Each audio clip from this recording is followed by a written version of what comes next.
আজকে রান্না করেছি ডিমের রোস্ট। ডিমের রোস্ট রান্না করার জন্য সব কিছু গুছিয়ে গাছিয়ে নিয়েছি রান্নাঘরে। আমার মাটির ছোট্ট রান্নাঘরে চুলা জ্বালিয়ে নিয়েছি। এখন হলো পানি গরম দিয়ে দিতেছি। পানি গরম দিয়ে তারপরে ডিমটা গোলায় রাখছি, ওইটা গ্লাসের ভিতরে দিয়ে তারপরে সিদ্ধ দিয়ে দিব। সিদ্ধ হয়ে গেলে তারপরে হলো আমরা করব, ভালো করে রোস্ট যেভাবে রান্না করে ওইভাবে কষাবো। কষিয়ে এই যে ডিমটা দিয়ে দিলাম, এই যে সিদ্ধ হচ্ছে এখন। তারপরে এই যে আবার ঢেকে দেখলাম, এখন এই যে দেখেন ফুলা কদম ফুলের মতো হয়েছে। এখন কড়াইতে তেল দিয়ে দিছি, ডিমটাকে কেটে ছোট ছোট করে নিতেছি।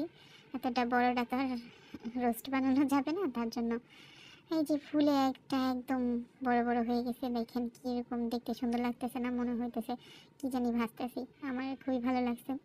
উঠিয়ে নিলাম, পেঁয়াজগুলোকে লাল লাল করে ভেজে নিব, যেভাবে সাধারণত রোস্ট বানাই। রোস্টের সব মশলা, বাদাম বাটা, আদা বাটা, রসুন বাটা, জিরা বাটা, জিরার ফাঁকি, এগুলো সব কিছু দিয়ে নিচ্ছি। দুধ দিয়ে ভালো করে কষাই নিতেছি।